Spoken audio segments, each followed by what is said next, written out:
Frank, when your vehicle has high miles, a lot of miles, are there some different things to watch for in terms of maintenance and repair? Yes, there are. We'll make additional fluid service recommendations after 100,000 miles.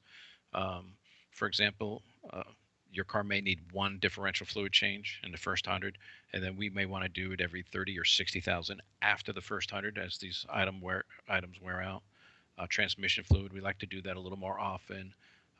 A lot of new cars have 10-year cooling system capacity. In other words, you don't touch them for 10 years, 5 or 10 years on a lot. So as they age out, we think that should be shrunk down a little. Um, Manufacturers still want you to buy a new car, so that it's important to know that whatever you do to extend the life of your car will just keep you saving your money instead of spending it all.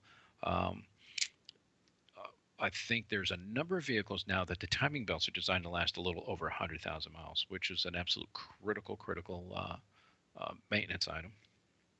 They're hard to get to, so they're expensive to do, and it's also very important that if the timing belt runs your water pump, that you should do that at the same time, even if there's nothing wrong with it. And this might tie in a little bit to, should we do something that seems to be working okay? Here's a perfect example.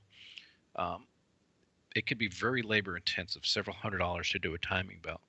So it would make no sense to want to spend that same amount of labor again to do a water pump. And especially if it's gone 100,000 miles, why not do everything you can to make it last 100,000 again? Great money saver. Yeah, so I want to make sure I understand what you mean by that. So is the water pump and the timing belt kind of in the same area, so you save a little on labor doing it at the It, same time versus separate? you actually save a lot on labor. It's almost the same amount of labor to replace the timing belt or the water pump. So you would want to do them both at the same time. You save almost the entire. There's a little bit more work to do the water pump. So you're only going to have a small additional charge in labor to do the water pump at the same time as the timing belt. And every single timing belt should get new pulleys and a new tensioner. Again, you're in there. It's very labor intensive to get in there underneath those covers. You're not saving any money by not putting a $100 pulley or tensioner on that timing belt.